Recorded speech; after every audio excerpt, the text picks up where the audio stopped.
guys, my name's Mohammed, and for my solo project I built the party forecast app. So basically it's an app which lets you find out all the parties that are happening around in your city. It lets you filter by genre, it lets you filter by date, and also it lets you know which the biggest party happening around you is, or the smallest one, so that you can avoid a crowd and you can see if this is something which you should not miss. Now, there are a lot of apps which have this same functionality, but I felt that there was too much information and it never really lets you filter by genre, and it never focused mostly on the artist.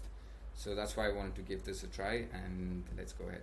So as you can see on the base of it, you have a Google Maps interface, and you have all these icons jumping around you. So now I can filter by genres. So you'll see that right now I can only see all the EDM parties that are happening around me. The second filter it has is you can find out all the parties that are happening today, tomorrow, and this week. And the next one is it lets you add different themes, so you can add Apple, all that stuff. Now on the left side of the screen you have all these menu options. The first one, it says you have to sign in to host. So that's the first one. Now after you sign in, you can host a party, and you have another option where you can find parties around you. Also on the left you have a my list component. So let's go to host a party component. Okay, yeah, host a party component. Now let's make a dummy listing. Let this be, okay, let it be in Mare Magnum. Let's add some data. Venue would be Mare Magnum, genre rock, test, date and time, link. I already have my link over here, and let's upload a file.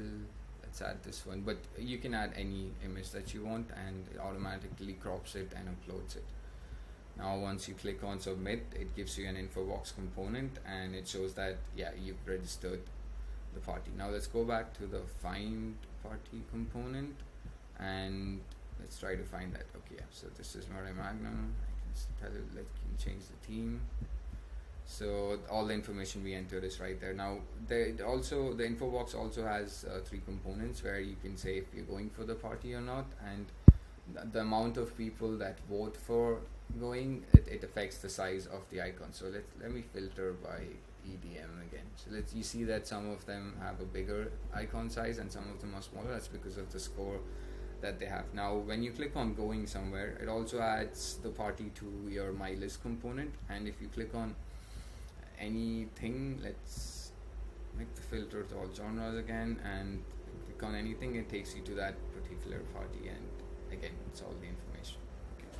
Now moving on to further features that I would like to implement. So the first one is definitely to add a directions link to the location, like right over here, so that you can click on it and takes you to another Google map where you can find the location. The second one is to add a distance filter in addition to the date and the genres, and the third one is to add a detail page. So there's a button here which takes you to another detail page. Now the tech stack that I used on the front end, I used React with hooks, I used Google Maps and Google Places API for the UI, I used Snazzy Maps for styling, Google Auth2 for authentication, Axios to make HTTP requests, and Semantic UI for styling. On the back end, I used Express with Mongo and MongoDB, and Cloudinary to upload the images. Now moving on to the insights that I have. So the number one insight is to plan your design early. Don't leave it till the end to decide what your app looks like. The second one is to use a project management tool. The one that I used is a post-it note, which is definitely not enough. What I felt that it helps if you can break down your entire project into smaller tasks, and each day you finish one, and it helps you and it pushes you and all that good stuff. And final one is the importance of good CSS skills.